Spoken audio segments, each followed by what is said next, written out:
আসসালামু আলাইকুম রহমতুল্লাহ বারাকাতুহ। প্রিয় নবী মুহাম্মদ সাল্লাল্লাহু আলাইহি ওয়াসাল্লামের সিরাত আর রাহিকুল মাকতুম আমরা শুনছিলাম। হিজরতের পরবর্তী প্রথম পর্যায় নতুন সমাজ ব্যবস্থার রূপায়ণ এবং তৎপরবর্তী ঘটনা প্রবাহ নিয়ে আজকের পর্ব। আল্লাহুম্মা সাল্লি আলা মুহাম্মাদ ওয়া আলা আলি মুহাম্মাদ কামা সাল্লাইতা আলা ইব্রাহিম ওয়া আলা আলি ইব্রাহিম ইন্নাকা হামিদুম মাজিদ। আল্লাহুম্মা বারিক আলা মুহাম্মাদ ওয়া আলা আলি মুহাম্মাদ কামা বারাকতা আলা ইব্রাহিম ওয়া আলা আলি ইব্রাহিম ইন্নাকা হামিদুম মাজিদ। আল মারহালাতুল উলা, প্রথম পর্যায় নতুন সমাজ ব্যবস্থার রূপায়ণ। ইতপূর্বে বর্ণিত হয়েছে যে রাসূলুল্লাহ সাল্লাল্লাহু আলাইহি ওয়াসাল্লাম মদিনায় আগমন করে প্রথম হিজরি রবিউল আওয়াল মাসের 12 তারিখে জুমার দিন মোতাবেক 27 সেপ্টেম্বর 622 খ্রিস্টাব্দে বনি নাজ্জার গোত্রের আবু আইয়ুব আনসারী রাদিয়াল্লাহু আনহুর বাড়ির সম্মুখে অবতরণ করেছিলেন এবং বলেছিলেন, ইনশাআল্লাহ এটাই হবে আমার অবস্থান। তারপর তিনি আবু আইয়ুব আনসারী রাদিয়াল্লাহু আনহুর বাড়িতে স্থানান্তর হয়ে যান। মসজিদে নববীর নির্মাণ। এরপর রাসূলুল্লাহ সাল্লাল্লাহু আলাইহি ওয়াসাল্লামের প্রথম কাজ হল মসজিদে নববীর নির্মাণ, আর এজন্য ওই স্থানটি নির্ধারিত হল যেখানে সর্বপ্রথম তার উটটি বসে পড়েছিল। এই স্থানটির মালিক ছিল দুজন অনাথ বালক। তিনি ওই স্থানটি ন্যায্য মূল্যে ক্রয় করলেন এবং সশরীরে মসজিদের নির্মাণ কাজে অংশগ্রহণ করলেন। তিনি ইট ও পাথর বহন করছিলেন এবং সঙ্গে সঙ্গে বলছিলেন, হে আল্লাহ, জীবন তো কেবল পরকালেরই জীবন, অতএব আনসার ও মুহাজিরদেরকে ক্ষমা করুন।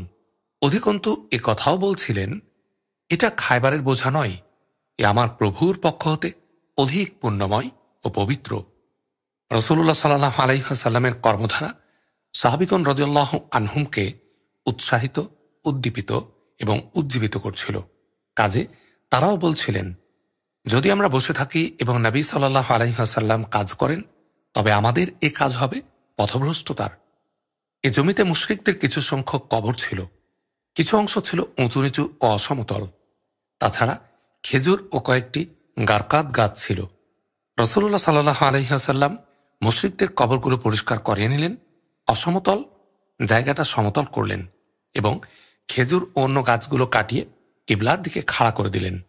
সে সময় কিবলা ছিল বাইতুল মুকাদ্দাস। দরজার দুবাহুর স্তম্ভগুলো পাথর দিয়ে এবং দেয়াল নির্মাণ হল কাঁচা ইট দিয়ে। ছাদের উপর খেজুরের ডালপালা চাপিয়ে আবরণ তৈরি করা হলো, আর খেজুর গাছের গুড়ি দিয়ে থাম তৈরি করা হলো। মেঝেতে বিছানো হলো বালি ও ছোট ছোট কাঁকড়। ঘরে 3 দরজা লাগানো হয়েছিল। কিবলার দেয়াল হতে পিছনের দেয়াল পর্যন্ত দৈর্ঘ্য ছিল 100 হাত, আর প্রস্থও ছিল ওই পরিমাণ অথবা কিছু কম। ভিত এর গভীরতা ছিল 3 হাত। রাসূলুল্লাহ সাল্লাল্লাহু আলাইহি ওয়াসাল্লাম মসজিদের পাশে কয়েকটি ঘর তৈরি করিয়ে নিলেন, যার দেয়াল ছিল কাঁচা ইটের এবং ছাদ ছিল খেজুরের গুড়ির বর্গা দিয়ে। ছাউনি দেওয়া হয়েছিল খেজুরের শাখা ও পাতা দিয়ে। এগুলো ছিল উম্মাহাতুল মুমিনিন বা নবী পত্নীগণের রাদিয়াল্লাহু আনহুন্না আবাস কক্ষ।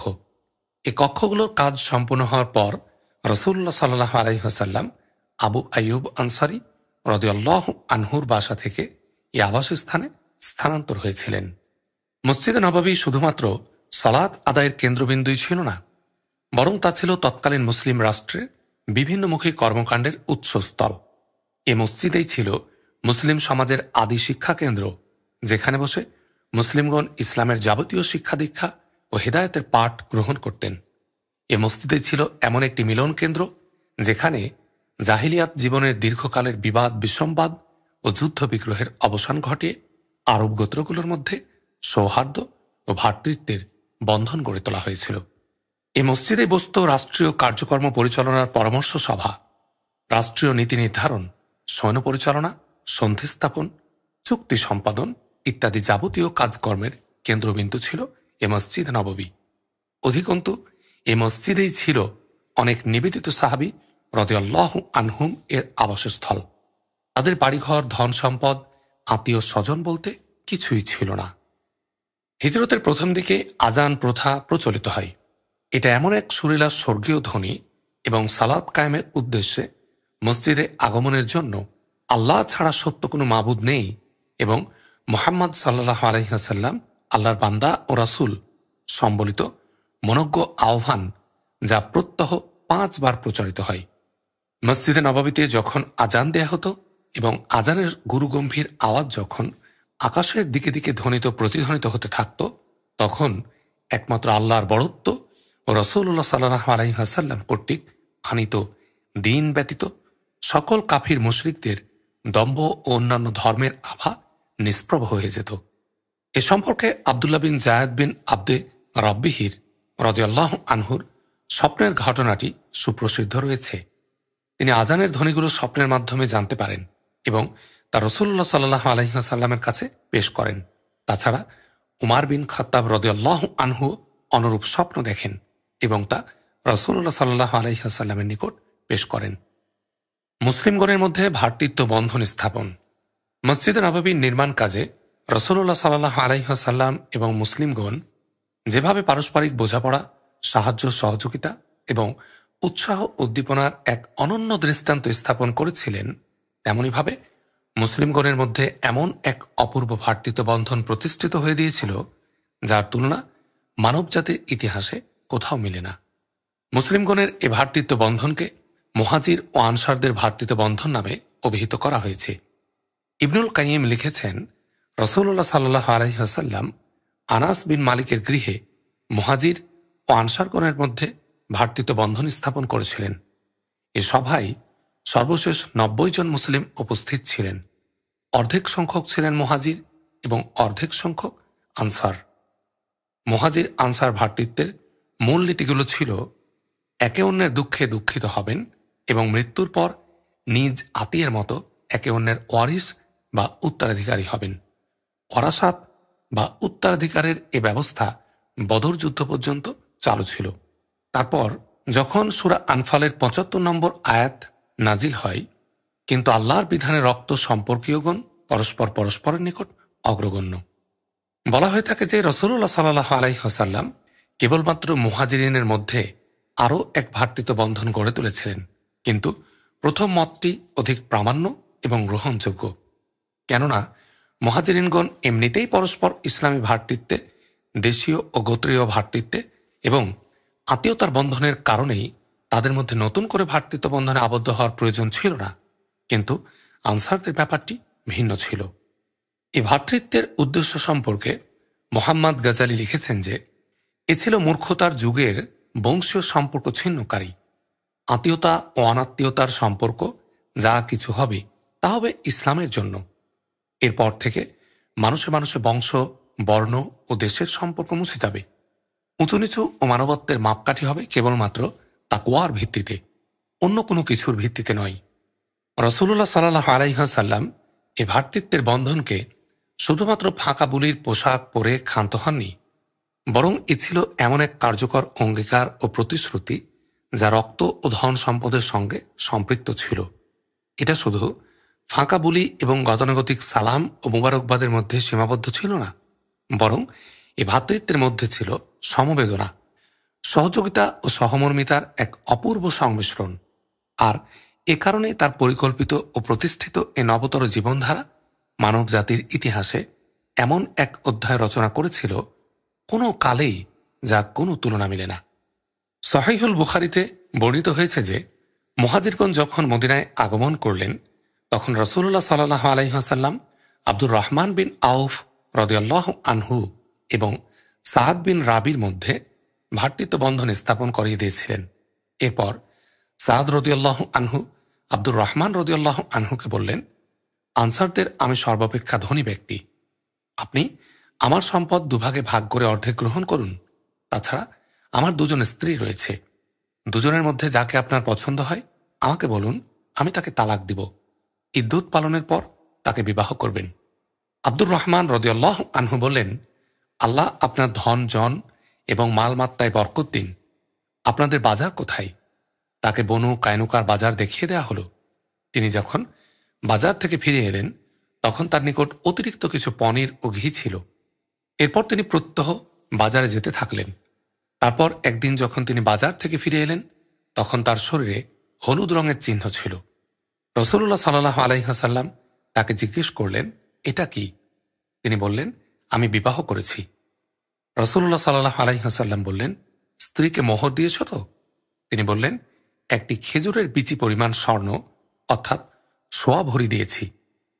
আবু হুরায়রা রাদিয়াল্লাহু আনহু থেকে এরূপ একটি বর্ণনা এসেছে যে আনসারগণ রাসূলুল্লাহ সাল্লাল্লাহু আলাইহি ওয়াসাল্লামের নিকট এ বলে আবেদন পেশ করলেন যে আপনি আমাদের এবং মুহাজিরিন ভাইদের মধ্যে আমাদের খেজুর বাগানগুলো ভাগ করে বন্টন করে দিন। তিনি বললেন, না। আনসারগণ বললেন, তবে আপনারা অর্থাৎ মুহাজিরিনগণ আমাদের কাজ করে দেবেন এবং তাদেরকে আমরা ফলের অংশ দেব। তারা বললেন, ঠিক আছে, আমরা কথা শ্রবণ করলাম এবং মান্য করলাম। এ থেকে সহজে অনুমান করা যায় যে আনসারগণ কিভাবে আন্তরিকতা ও আগ্রহের সঙ্গে আগ বেড়ে মুহাজির ভাইদের জন্য সহমর্মিতা প্রকাশ ও সহযোগিতার হাত সম্প্রসারিত করেছিলেন এবং কতটুকু মহব্বত, খুলুসিয়াত ও আত্মত্যাগের সঙ্গে কাজ করেছিলেন। অধিকন্তু মুহাজিরগণ তাদের আনসার ভাইদের প্রতি কতটুকু শ্রদ্ধাশীল ও সহমর্মী ও আত্মসচেতন ছিলেন তা এই ঘটনা থেকেই প্রমাণিত হয়ে যায়। আনসারগণের আত্মত্যাগের সুযোগ তারা গ্রহণ করেছিলেন, কিন্তু সুযোগের অপব্যবহার কখনোই করেননি। তাদের ভেঙে যাওয়া জীবনধারাকে ন্যূনতম প্রয়োজনের পরিপ্রেক্ষিতে সচল করে তোলার জন্য যতটুকু গ্রহণ করা প্রয়োজন ছিল তারা ঠিক ততটুকুই গ্রহণ করেছিলেন। এই প্রসঙ্গটি সম্পর্কে সত্য কথা ও এর গূঢ় রহস্য সম্পর্কে বলতে গেলে কথা অবশ্যই বলতে হয় যে ভ্রাতৃত্ব বন্ধনের ভিত্তি ছিল অভাবিত ও অপূর্ব।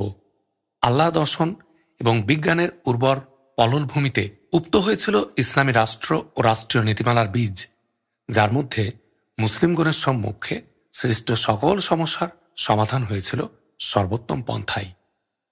পরস্পরের ইসলামী সাহায্যের অঙ্গীকার। উপরে উল্লেখিত ভ্রাতৃত্ব বন্ধনের মতোই রাসূলুল্লাহ সাল্লাল্লাহু আলাইহি ওয়াসাল্লাম মুসলিমগণের মধ্যে আরও একটি অঙ্গীকারপত্র সম্পাদন করেছিলেন, যার দ্বারা জাহেলিয়াত যুগের সকল গোত্রীয় গণ্ডগোলের মূলোৎপাটন এবং যাবতীয় কুসংস্কার ও রসম রেওয়াজের বিলোপ সাধন ঘটে। এই অঙ্গীকারনামার দফাগুলো ছিল: এটা লিখিত হচ্ছে নবী মুহাম্মদ সাল্লাল্লাহু আলাইহি ওয়াসাল্লামের পক্ষ থেকে কুরাইশ, ইয়াসরিবি এবং তাদের অনুসারী ও তাদের সঙ্গে মিলিত হয়ে জিহাদে অংশগ্রহণকারী মুসলিমদের জন্য। 1. এরা নিজেদের ছাড়া অন্য সকল মানব থেকে ভিন্ন একটি গোষ্ঠী। 2. কুরাইশ ও মুহাজিরগণ নিজেদের পূর্বেকার অবস্থা মোতাবেক নিজেদের মধ্যে দিয়াত বা হত্যার বিনিময় দেবেন এবং মুমিনদের মধ্যে ইনসাফের সঙ্গে বন্দীদের মুক্তিপণ প্রদান করবেন। আনসারদের সকল গোত্র নিজেদের পূর্বেকার অবস্থা মোতাবেক নিজেদের মধ্যে দিয়াত প্রদান করবেন এবং তাদের সকল দল ইমানদারদের মধ্যে ন্যায়সঙ্গত পন্থায় আপন বন্দীদের জন্য মুক্তিপণ প্রদান করবেন। 3. ইমানদারগণ কোনো সহায় সম্পদহীন অনাথকে মুক্তিপণ ও দিয়াত প্রদানের ব্যাপারে উত্তম পন্থা মোতাবেক প্রদান এবং সম্মান করা থেকে বিমুখ করবেন না। 4. সকল ধর্মপ্রাণ মুমিন ওই ব্যক্তিদের বিরুদ্ধাচরণ করবেন যারা তাদের প্রতি অন্যায় আচরণ করবে অথবা ইমানদারদের বিরুদ্ধে অন্যায়, অত্যাচার, পাপ ও গণ্ডগোলের পথ বেছে নেবে। 5. মুমিনগণ তাদের বিরুদ্ধে কাজ করবেন যদিও তাদের মধ্যে কেউ আপন পুত্রও হয়। 6. কোনো কাফিরের বদলে কোনো মুমিনকে হত্যা করবেন না। 7. কোনো মুমিনের বিরুদ্ধে কোনো কাফিরকে সাহায্য করবেন না। 8. আল্লাহর জিম্মা বা অঙ্গীকার একই হবে। একজন সাধারণ মানুষের প্রদানকৃত জিম্মা সকল মুসলমানের জন্য সমানভাবে পালনযোগ্য হবে। 9. যে সকল ইহুদি মুসলিমগণের অনুগামী হবে তাদের প্রয়োজনে সাহায্য করতে হবে এবং তারা অন্য মুসলিমদের মতো হয়ে যাবে। তাদের প্রতি কোনো অন্যায় করা যাবে না কিংবা তাদের বিরুদ্ধে অন্যকে সাহায্য করাও যাবে না। 10. মুসলিমগণের সম্পাদিত সন্ধি হবে একই। কোনো মুসলিমকে বাদ দিয়ে আল্লাহর পথে যুদ্ধের ব্যাপারে কোনো সন্ধি করবেন না, বরং সকলের সমতা ও ন্যায়ের ভিত্তিতেই তা করবেন। 11. মুসলিমগণ ওই রক্তপাতের ব্যাপারে সমান অধিকার রক্ষা করবেন যা আল্লাহর পথে প্রবাহিত হবে। 12. কোনো কুরাইশ মুশরিককে আশ্রয় দেবে না, তাদের ধন সম্পদ রক্ষণাবেক্ষণের ব্যাপারে সাহায্য করবে না, আর কোনো মুমিনের হেফাজতের ব্যাপারে মুশরিকদেরকে প্রতিবন্ধক হিসাবে দাঁড় করাবে না। 13. যে ব্যক্তি কোনো মুসলমানকে হত্যা করবে এবং তা যদি প্রমাণিত হয় তাহলে তার নিকট থেকে হত্যার বদলা গ্রহণ করা হবে যদি নিহতের অভিভাবক রাজি থাকেন। 14. যে সকল মুমিন বিরুদ্ধাচারণ করবে তাদের জন্য এছাড়া আর কিছু হালাল হবে না যে তার বিরুদ্ধাচারণ করবেন তারা বিরুদ্ধাচারীর বিরুদ্ধাচরণ করবেন। 15 কোনো মুমিনের জন্য এটা সঙ্গত হবে না যে যারা গণ্ডগোল সৃষ্টি করে অথবা বিদাতি তাদের কার্যকলাপে সাহায্য করে অথবা তাকে আশ্রয় দেয়, কিংবা যে তাকে সাহায্য করে তাকে আশ্রয় দেয়, যে এরূপ করবে কিয়ামতের দিন সে অভিশাপ ও গজবে নিপতিত হবে এবং তার ফরজ ও নফল কোনো ইবাদতই কবুল হবে না। 16 তোমাদের মধ্যে যখনই যে কোনো মতভেদ পরিলক্ষিত হবে তখনই তা আল্লাহ ও তার রসুল সাল্লাল্লাহু আলাইহি ওয়াসাল্লামের বিধিবিধান মতো ফয়সালার ব্যবস্থা করবে। জীবনধারার বৈপ্লবিক ধ্যান ধারণার প্রবর্তন। এমন হিকমত, প্রজ্ঞা ও আন্তরিক প্রচেষ্টার মাধ্যমে মুসলিম সমাজের এক ক্রান্তিলগ্নে রাসূলুল্লাহ সাল্লাল্লাহু আলাইহি ওয়াসাল্লাম এক নতুন জীবনধারার ভিত্তি স্থাপন করেন।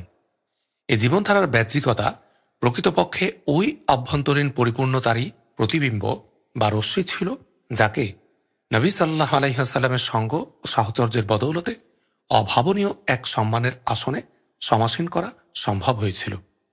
রাসূলুল্লাহ সাল্লাল্লাহু আলাইহি ওয়াসাল্লাম তার শিষ্যদের দীক্ষা, আত্মশুদ্ধি ও উত্তম চরিত্র গঠনে উৎসাহিত করতেন এবং অবিরামভাবে প্রচেষ্টা চালিয়ে যেতেন। তিনি তার শিষ্যগণকে সদা সর্বদা ভ্রাতৃত্ব ও ভালোবাসা, সম্মান, সম্ভ্রম এবং উপাসনা, আনুগত্য ও আদব কায়দার তালিম দিতেন এবং নিষ্ঠার সঙ্গে তা মেনে চলার জন্য প্রেরণা ও পরামর্শ দান করতেন। একজন সাহাবী রাসূলুল্লাহ সাল্লাল্লাহু আলাইহি ওয়াসাল্লামকে জিজ্ঞেস করলেন, আইয়ুল ইসলামি খয়রুন, কোন ইসলাম উত্তম, অর্থাৎ ইসলামের কোন আচার আচরণটি উৎকৃষ্ট? তিনি বললেন, তুতঈমুত তাআমা ওয়া তুকরিউস সালাম আলা মান আরাফতা ওয়া মান লাম তারিফ, তুমি খাদ্য খাওয়াও এবং চেনা অচেনা লোককে সালাম দাও।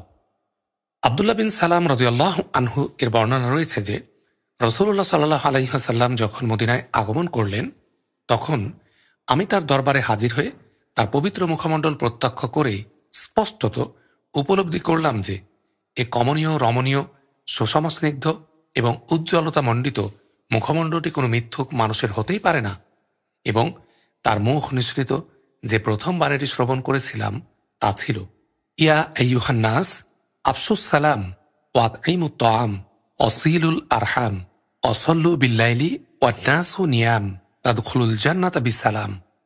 হে লোক সকল, তোমরা পরস্পর পরস্পরকে সালাম দেওয়ার রেয়াজ প্রবর্তন করো, খাদ্য খাওয়াও, আত্মীয়তার বন্ধন সুদৃঢ় করো এবং রাত্রিবেলা মানুষ যখন নিদ্রা সুখে মগ্ন থাকবে তখন আল্লাহর ইবাদতে মশগুল থাকো, তবেই নিরাপদে জান্নাতে প্রবেশ করবে। রাসূলুল্লাহ সাল্লাল্লাহু আলাইহি ওয়াসাল্লাম বলতেন, লা তাদখুলুল জান্নাতা মান লা ইয়ামান জারুহু বাওয়াইকাহু, ওই ব্যক্তি জান্নাতে প্রবেশ করতে পারবে না যার প্রতিবেশী তার অন্যায় আচরণ থেকে নিরাপদে না থাকে। তিনি আরও বলেছেন, আল মুসলিমু মান সালিম আল মুসলিমুনা মিন লিসানিহি ওয়া ইয়াদিহি, প্রকৃত মুসলিম ওই ব্যক্তি যার হাত ও জিহ্বা থেকে অন্য মুসলিম নিরাপদে থাকে। তিনি আরও বলেছেন, লা ইউমিনু আহাদুকুম হাত্তা ইউহিব্বু লিআখিহি মা ইউহিব্বু লিনাফসিহি, তোমাদের মধ্যে কেউ প্রকৃত মুসলিম হতে পারবে না যতক্ষণ না সে অপর ভাইয়ের জন্য ওই সকল জিনিস পছন্দ করবে যা নিজের জন্য পছন্দ করে। তিনি আরও বলেছেন, আল মুমিনুনা কারাজুলিন ওয়াহিদ ইন ইস্তাকা আইনুহু ইস্তাকা কুল্লুহু ওয়া ইন ইস্তাকা রাসাহু ইস্তাকা কুল্লুহু, সকল মুমিন একটি মানব দেহের মতো, যদি তার চোখে ব্যথা হয় তাহলে সমগ্র দেহেই ব্যথা অনুভূত হবে, আর যদি মাথায় ব্যথা হয় তাহলে তার সমগ্র শরীরে ব্যথা অনুভূত হবে। তিনি আরও বলেছেন, আল মুমিনু লিল মুমিনি কাল বুনিয়ানি ইয়াসুদ্দু বাদাহু বাদান, মুমিন মুমিনের জন্য একটি দালান ঘরের মতো, একাংশ অপর অংশকে শক্তি দান করে। তিনি আরও বলেছেন, লা তাবাগদু ওয়ালা তাহাসাদু ওয়ালা তাদাবারু ওয়াকুনু ইবাদাল্লাহি ইখওয়ানা ওয়ালা ইয়াহিল্লু লিমুসলিমিন আন ইয়াহজুরা আখাহু ফাওকা সালাসাতা আইয়ামিন, নিজেদের মধ্যে হিংসা বিদ্বেষ রাখবে না, রাগ করবে না, একে অপর থেকে মুখ ফিরাবে না, আল্লাহর বান্দা ও আপোষের মধ্যে ভাই ভাই হয়ে থাকবে। কোনো মুসলমানের জন্য হালাল নয় যে সে 3 দিনের বেশি তার ভাইয়ের সাথে ক্রোধবশত কথাবার্তা বলবে না। তিনি আরও বলেছেন, আল মুসলিমু আখুল মুসলিম লা ইয়াজলিমুহু ওয়ালা ইয়াসলিমুহু ওমান কানা ফি হাজাতিন আখিহি কানাল্লাহু ফি হাজাতিহি ওমান ফাররাজা আন মুসলিমিন কুরবাতান ফারাজাল্লাহু আনহু কুরবাতান মিন কুরাবাতি ইয়াউমাল কিয়ামা ওমান সাতারা মুসলিমান সাতারাহুল্লাহ ইয়াউমাল কিয়ামা। মুসলিম মুসলমানের ভাই না তার প্রতি অন্যায় করবে আর তাকে শত্রুর হাতে অর্পণ করবে, আর যে ব্যক্তি আপন মুসলিম ভাইয়ের প্রয়োজন মেটাতে সচেষ্ট হবে আল্লাহ তার প্রয়োজন মেটাতে থাকবেন। কোনো মুসলিম যদি তার মুসলিম ভাইয়ের দুঃখ কষ্ট দূরীভূত করে তবে আল্লাহ কিয়ামতের দিন তার দুঃখ কষ্ট দূর করবেন। আর কোনো মুসলিম যদি তার মুসলিম ভাইয়ের দোষ ত্রুটি গোপন করে তাহলে আল্লাহ কিয়ামতের দিন তার দোষ ত্রুটি গোপন রাখবেন। আরও বলেছেন, ইরহামু মানফিল আরদি ইয়ারহামুকুম মানফিস সামা। তোমরা পৃথিবীবাসীদের প্রতি সদয় হও, আকাশবাসী অর্থাৎ আল্লাহ তোমাদের প্রতি সদয় হবেন। তিনি আরও বলেছেন, লাইসাল মুমিনু বিল্লাযী ইয়াসবাউ ওয়া জারুহু জাইউন ইলা জানিবিহি। ওই ব্যক্তি মুসলিম না যে পেট পুরে খায় অথচ তার পাশেই প্রতিবেশী অনাহারে কালাতিপাত করে। তিনি আরও বলেছেন, সিবাবুল মুমিনি ফুসুকু ওয়া কিতালুহু কুফরুন। মুসলিমকে গালি দেওয়া ফিস্ক বা পাপ, তাদের হত্যা করা কুফরি কাজ, অবিশ্বাসের কর্ম। এভাবে তিনি রাস্তা থেকে কষ্টদায়ক বস্তু দূরীভূত করাকে সাদাকা বলে গণ্য করতেন এবং এটাকে ইমানের শাখাসমূহের মধ্যে একটি শাখা বলে গণ্য করতেন। রাসূলুল্লাহ সাল্লাল্লাহু আলাইহি ওয়াসাল্লাম দান খয়রাতের ব্যাপারে উৎসাহিত করতেন এবং এসবের এমন এমন ফজিলত বর্ণনা করতেন যেদিকে মন এমনিতেই আকৃষ্ট হতো। তিনি বলতেন, আস-সাদাকাতু তুতফিউল খতায়া কামা ইতফিউল মাউন নার। সাদাকা এবং দান খয়রাত পাপকে এমনভাবে মুছে ফেলে যে যেমন পানি আগুনকে সম্পূর্ণরূপে নিশ্চিহ্ন করে ফেলে। তিনি আরও বলেছেন, কোনো মুসলিম যদি কোনো নগ্ন মুসলিমকে কাপড় পরিয়ে দেয় তাহলে আল্লাহ তাকে জান্নাতের সবুজ পোশাক পরিয়ে দেবেন, এবং কোনো মুসলিম যদি ক্ষুধার্ত মুসলিমকে খাবার খাওয়ায় তাহলে আল্লাহ তাকে জান্নাতে ফল খাওয়াবেন, এবং কোনো মুসলিম যদি কোনো তৃষ্ণার্ত মুসলিমকে পানি পান করায় তাহলে আল্লাহ তাকে জান্নাতে মোহরকৃত পবিত্র শরাব পান করাবেন। তিনি বলেছেন, ইত্তাকুন নার ওয়ালাউ বিশাক্কি তামারাতিন ফা ইল্লাম তাজিদ ফা বি কালিমাতিন তয়্যিবাতিন। আগুন থেকে বাঁচার চেষ্টা করো, যদিও খেজুরের অর্ধাংশ দিয়েও হয়। তাও যদি না পাও তাহলে কমপক্ষে ভালো কথার দ্বারা ভিখারিকে তুষ্ট করো। অথচ ভিক্ষাবৃত্তি হতে বিরত থাকার জন্য চরমভাবে নিষেধ করেছেন। ধৈর্য ধারণ ও অল্পতে তুষ্ট হওয়ার ফজিলত শোনাতেন। ভিক্ষুকগণের ভিক্ষাবৃত্তিকে তাদের মুখমণ্ডলে আঁচড় পাঁচড় ও ক্ষত আখ্যায়িত করেছেন। অবশ্য সীমাতিরিক্ত নিরুপায় হয়ে যারা ভিক্ষা করে তাদেরকে এর বাইরে রেখেছেন। কোন ইবাদতে কি ফজিলত এবং আল্লাহর নিকট তার কি সব ও পুরস্কার রয়েছে সে সবও তিনি আলোচনা করতেন। উপরন্তু তার নিকট যে সকল আয়াত অবতীর্ণ হতো মুসলিমগণকে তার সঙ্গে শক্তভাবে জড়িয়ে রাখতেন। সে সকল আয়াত তিনি মুসলিমগণকে পড়ে শোনাতেন এবং পরবর্তী পর্যায়ে তাদের তা পড়ে শোনাতে বলতেন। উদ্দেশ্য ছিল এই কাজের মাধ্যমে তাদের মধ্যে বুঝ, সমঝ, চিন্তাভাবনার উদ্রেক এবং দাওয়াতের যোগ্যতা, পয়গম্বরত্বের অনুভূতি এবং সচেতনতার সৃষ্টি করা। এভাবে রাসূলুল্লাহ সাল্লাল্লাহু আলাইহি ওয়াসাল্লাম মুসলিমগণের সুপ্ত সম্ভাবনাসমূহের পরিপূর্ণ বিকাশ সাধনের মাধ্যমে মানবত্বের সর্বোচ্চ স্তরে তাদের উন্নীত করেন এবং জাগতিক ও পারত্রিক ভাবধারায় সুষ্ঠু সমন্বয় ঘটিয়ে আল্লাহর চেতনা ও ন্যায়নীতির প্রতি নিবেদিত ও সমর্পিত এমন এক মানবগোষ্ঠীর গোড়াপত্তন করেছিলেন ইতিহাসে যার কোনো নজির নেই। এ মানবগোষ্ঠীর মধ্যে তার সাক্ষাৎ শিষ্যদের বলা হতো সাহাবী রাদিয়াল্লাহু আনহুম। মান মর্যাদা ও মানবত্বের উৎকর্ষতার ক্ষেত্রে সাহাবীগণের স্থান ছিল নবী রাসূলগণের পরেই। আব্দুল্লাহ বিন মাসউদ রাদিয়াল্লাহু আনহু বলেন, যার অনুসরণের প্রয়োজন রয়েছে সে অতীত মানবগোষ্ঠীর অনুসরণ করুক না কেন, জীবিতদের ব্যাপারে ফিতনার ভয় রয়েছে। অতীত মানবগোষ্ঠী বলতে তিনি সাহাবীদের প্রতি ইঙ্গিত করেছেন। তিনি বলেছেন, তারা নবী করিম সাল্লাল্লাহু আলাইহি ওয়াসাল্লামের সঙ্গে ছিলেন। নবী সাল্লাল্লাহু আলাইহি ওয়াসাল্লামের উম্মত গোষ্ঠী ছিলেন সর্বোৎকৃষ্ট মানব, সবচেয়ে পুণ্যবান, সর্বাধিক জ্ঞানী এবং সবচেয়ে নিবেদিত। আল্লাহ তাআলা তাদেরকে নিজ নবী এর বন্ধুত্ব এবং আল্লাহর দ্বীন প্রতিষ্ঠার মহান ব্রতে শরীক হওয়ার দুর্লভ সুযোগ দানে ধন্য ও সম্মানিত করেছেন। তাদের পদাঙ্ক অনুসরণ করে তাদের চরিত্রে চরিত্রবান হওয়া প্রত্যেক মুসলমানের একান্ত কর্তব্য, কারণ তারা ছিলেন হিদায়াত প্রাপ্তির উজ্জ্বলতার দৃষ্টান্ত। অন্যদিকে আবার আমাদের পয়গম্বর রাহবারে আজম রাসূলুল্লাহ সাল্লাল্লাহু আলাইহি ওয়াসাল্লাম সেরা পথ প্রদর্শক নিজেও এরূপ মানবিক ও আধ্যাত্মিক গুণাবলী আল্লাহ প্রদত্ত পয়গম্বরত্বের পরিপূর্ণ বিকাশ মান মর্যাদা, মহান চরিত্র এবং সুন্দর সুন্দর কাজকর্মের অধিকারী ছিলেন যে তার সংস্পর্শে এলে মন এমনিতেই তার প্রতি ঝুঁকে পড়ত। ফলে তার মুখ থেকে যখনই কোনো কথা বের হতো তখনই সাহাবিগণ রাদিয়াল্লাহু আনহুম তার বাস্তবায়নের জন্য ঝাঁপিয়ে পড়তেন। হিদায়াতের যে সকল কথা তিনি বলতেন, জীবন মরণ পণ করে সাহাবিগণ রাদিয়াল্লাহু আনহুম তা সর্বাগ্রে বাস্তবায়নের লক্ষ্যে পরস্পরের সঙ্গে প্রতিযোগিতায় লিপ্ত হয়ে যেতেন। আধ্যাত্মিকতার অলৌকিক চেতনায় উজ্জীবিত প্রেরণাবোধ এবং ঐকান্তিক প্রচেষ্টার ফলে নবী করিম সাল্লাল্লাহু আলাইহি ওয়াসাল্লাম মদিনার সমাজ জীবনে এমন এক জীবনধারা প্রবর্তন করতে সক্ষম হয়েছিলেন অখণ্ড মানবজাতির ইতিহাসে যা ছিল সর্বোচ্চ মানের ও সর্বাধিক গুরুত্বপূর্ণ পূর্ণতাপ্রাপ্ত। এ জীবনধারায় তিনি এমন সব নিয়মনীতি ও আচরণ প্রবর্তন করলেন যা যুগ যুগান্তর ধরে অব্যাহত থাকা শোষণ, শাসন, নিষ্পেষণের জাতাকলের নিষ্পেষিত মানব জীবনকে শান্তি, স্বস্তি ও মুক্তির আস্বাদে ভরপুর করে তোলে। এ জীবনধারার উপাদানগুলোকে এমন উঁচুমানের শিক্ষা ও প্রশিক্ষণের মাধ্যমে পূর্ণতা দান করা হয়েছিল যে যুদ্ধ ও শান্তি সকল অবস্থার সঙ্গে সর্বাধিক যোগ্যতার সঙ্গে মোকাবেলা করে যে কোনো পরিস্থিতির মোড় নিজেদের অনুকূলে নিয়ে আসার মতো যোগ্যতা মুসলিমগণ অর্জন করছিলেন। মুসলিমগণের এহেন পরিবর্তন জীবনধারা কিছুটা যেন আকস্মিকভাবে ইতিহাসের মোড় পরিবর্তন করে দেয়। আলহামদুলিল্লাহ রাব্বিল আলামিন। সিরাতের আজকের পর্ব আমরা শেষ করলাম। আগামী পর্বে ইহুদিদের সাথে যে চুক্তি হয়েছিল সে চুক্তি এবং তৎপরবর্তী ঘটনা প্রবাহ নিয়ে আমরা আলোচনা করব ইনশাআল্লাহ। আসসালামু আলাইকুম ওয়া রাহমাতুল্লাহ।